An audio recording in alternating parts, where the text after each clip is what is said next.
everyone. So we are back. It is October 21st. It's Thursday, James. We made it. Yeah. We made it. Almost, or I would say it's hump week or hump day, but I know that's yesterday. Wednesday is hump day, but right. Still for us, we got a long weekend ahead of us. So it's just a continuation, literally. Yeah, we working all through the weekend for the most part. So. Yeah, and I have convocations at my church starting this week, so it'll be a busy week for us. Yeah. But today, I think we have a really hot topic. So you brought this to my attention, I think, while I was in Chicago, about a situation down in Rome, Floyd County, where the school system, and correct me if I'm wrong, there were some students, I guess, doing crazy things, but the only kids who looked like they got suspended were the kids who were African American. All right. So the story goes, the article, in fact, let's watch the video. Yeah, let's do that. So at 6, Confederate controversy. Students caught on camera waving the rebel flag at Cusa High School in Rome. Fellow classmates now calling out school leaders for their response. Some of them suspended for planning a protest. CBS 46's Haley Mason is in Rome unraveling the issues. These students behind me aren't taking a skip day. They're actually suspended from school for planning a protest against racism that they say they experience inside their school and on campus in Floyd County. This is what started it off. Students reportedly flying Confederate flags and spewing racial slurs on campus at Cusa High School earlier this week. The black students and white and Latino classmates spoke up and planned a protest against racism. I felt really disrespected how the school didn't do anything about it. And when we're not allowed to wear BLM stuff all over our stuff, and then they are allowed to carry a racist flag around. Early Friday morning, police had the campus lined, keeping the student protest line back. Administration had warned the day before it would clamp down, making this announcement. The administration is aware of tomorrow's planned protest. Activities of this kind will not be allowed here at Coosa High School. The announcement threatened disciplinary action for even having a flyer announcing the protest. Before my mother gets here. Students tell us they were suspended for making protest plans and arguing with the administration about racial slurs and the flag. But students say those suspensions were only for certain kids, black students. All the African Americans that was up there, they suspended them. Didn't suspend me.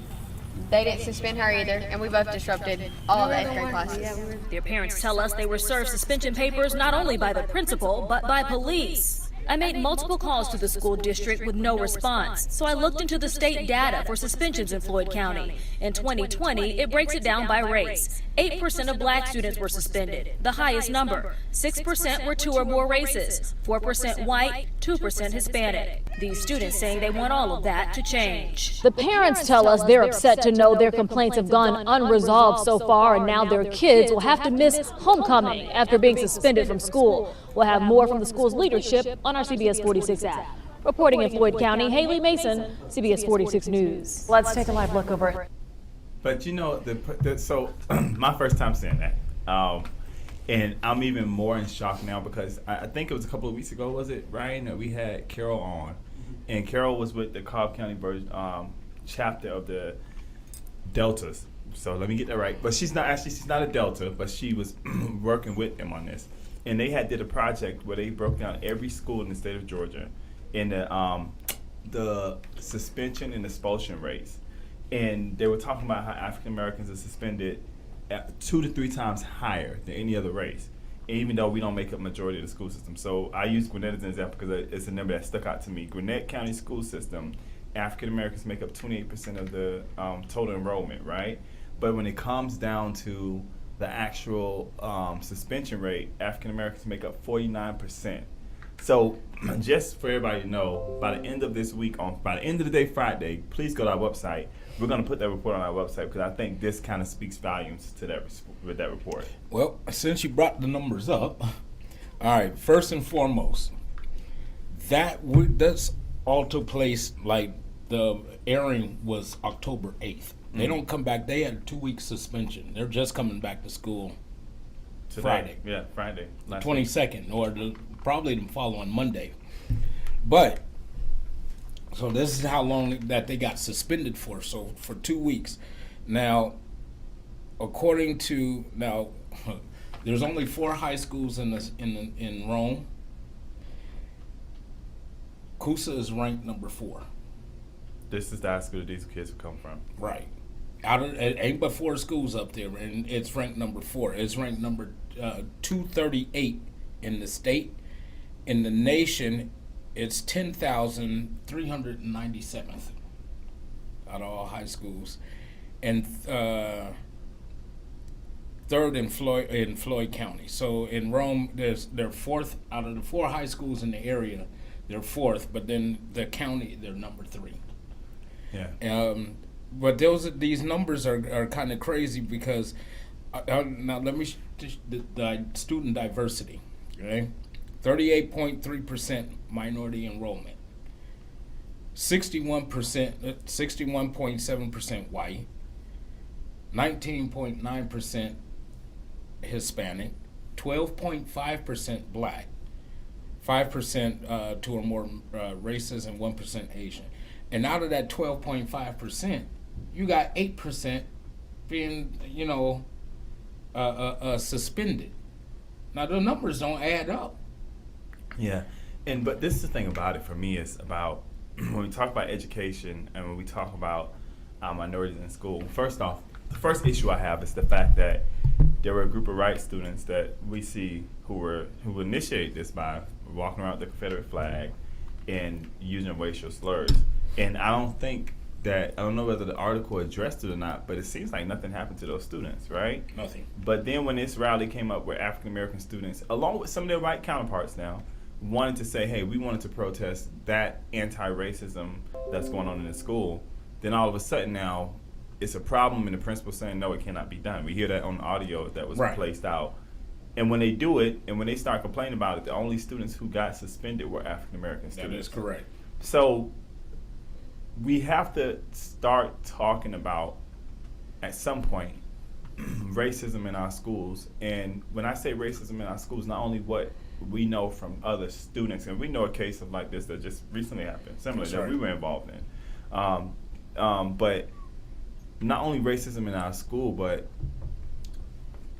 I don't know, we have to be able to hold conversations about this topic where people are talking to each other versus talking over each other and talking around each other, if that makes sense. Yes. Well, one of the things that, I like you, I was when I saw the story, I was just like, in fact, I got pretty upset about it because we're always talking about how the students are the future and, taking care and looking after our youth. And it's not we say, about a village, it takes a village. That particular village up there is not, being cared for. And they're part of our village. They're our children. Yeah. But where's the justice of it all? So the rebel flag, the Confederate flag is being out there, is being dragged around and flown on campus. Now, I'm not sure, but it seemed to me like that would be paraphernalia that shouldn't even be allowed on any school campus. Yeah, and it's not like these students, from what I see, didn't have up and even if they did, how do you compare the two? Like, they didn't have up anything like a Black Lives Matter. I mean, and I think one of the students said we can't even wear BLM stuff to our school. Right. So again, but yet these students are allowed to march on the campus with a Confederate flag. And this goes back to when we talk about the conversation about white privilege. Yes. And people don't like to hear the conversation. Definitely a lot of people on the other side. There is such a thing as white privilege. There's things that white people will be able to do that I'll never be able to do. And I say that to say that we always talk about, or I always preach about, being able to look at it from somebody else's perspective, stepping outside of yourself and trying to see it from somebody else's perspective. There's a great part of America that like, even with this video, that they'll be like, oh, well, it's fine that our kids walked in there with Confederate flags, but with black people standing up there trying to protest when the principal told you not to, that's a step too far. Right. And there's people out there who will make that argument. And they do it with adults, and they indoctrinate the kids like this. Mm-hmm. Now, a suspension like that, if you're a AP student and you're making good grades, or you're making really high marks, and you in line to be valedictorian come graduation, something like this can hurt. Yeah. Hurt your college career. It can hurt your, your chances of getting into college, and definitely, because you got suspended or something, it's on your record, and so your shot of being valedictorian goes out the window. And if you had perfect attendance throughout your education career, that's another thing that ends up being affected. Yeah, but I mean, I think it's, forget about my high school record, forget about my college record, forget about my attendance record. What about my pride, right? This is going after a young, so one of the things that we've been hearing so much about recently is we have to deal with our youth. We have to go after our youth. We have to work with our youth, right? And these are people who we have placed in a position of working with our youth, who are now telling our youth, don't think outside the box, right? Don't have a problem with racism, right? When it comes down your street.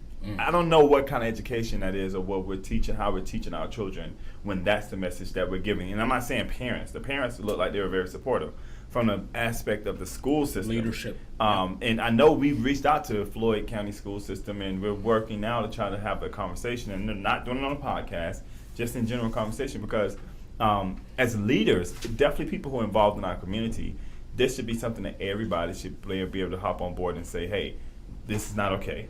And there's nothing, like we just talked about yesterday with the officer who was saying about the guy who was put out on the street. Like, what humane person will be able to say that's okay? What humane person will be able to say that it's nothing strange about only African American students being suspended when there were white Americans out there as well? White and Hispanics. Yeah. But we see that again and again and again, that when it comes to African Americans, our skin complexion seems to be a threat to some people.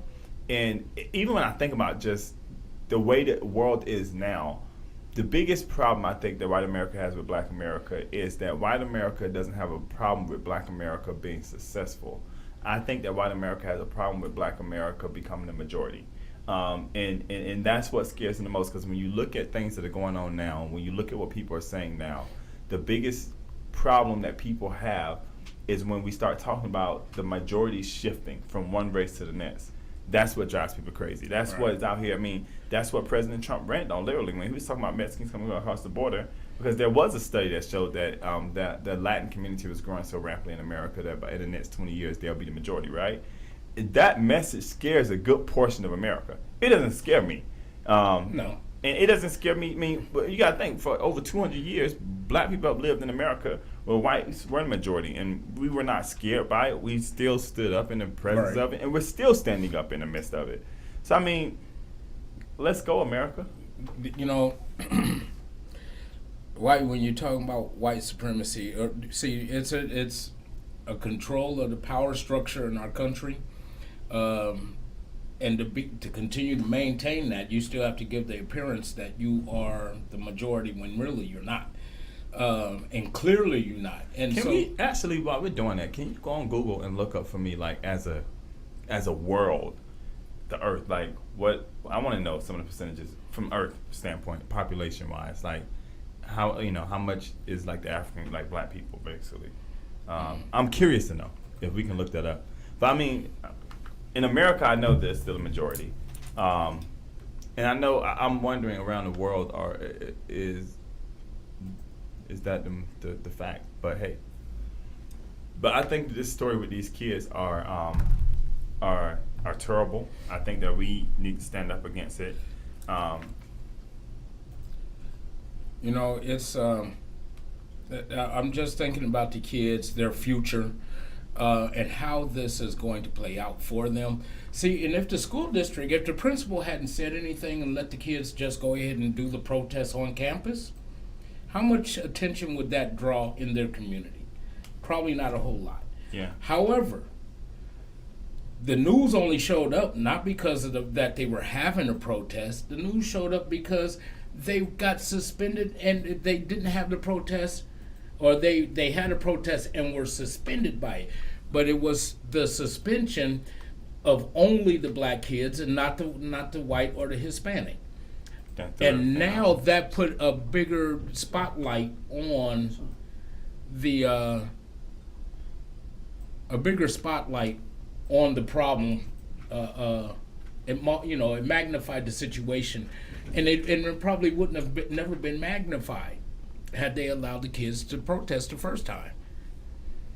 And I mean, again, and it goes back to the whole principle of how we're raising our kids, right? I mean, I hear it all the time, and people say, we want to raise our kids to be able to freely think. We want to raise our kids to be able to have an opinion, right? I'm sorry, I'm just caught up on this real quick, but to have an opinion. But then when they do have an opinion, and when they do try to stand up for their opinions, just the way we shut them down, and we can't get it right now this easily.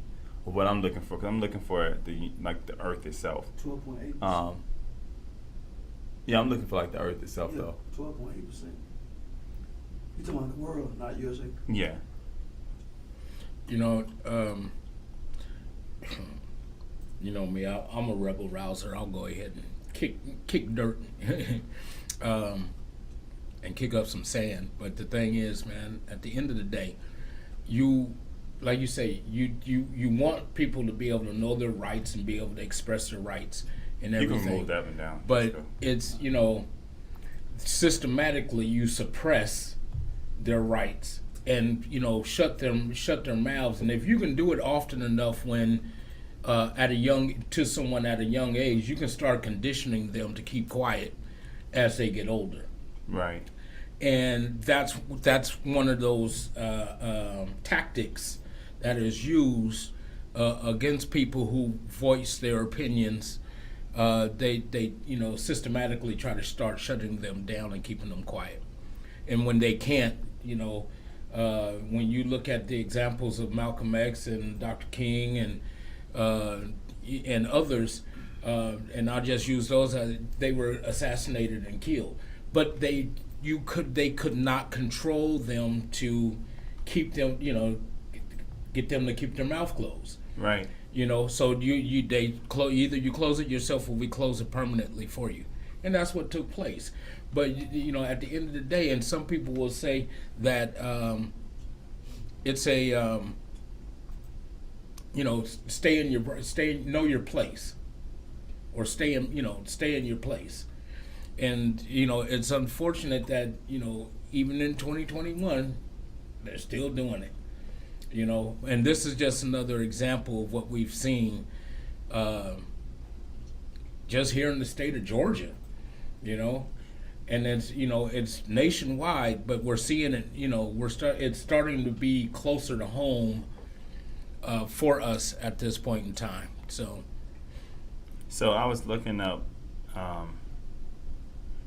really quick. I think I have something here. So we know we just had a 2020 census, right? And that just came out. So they have information listed on the website.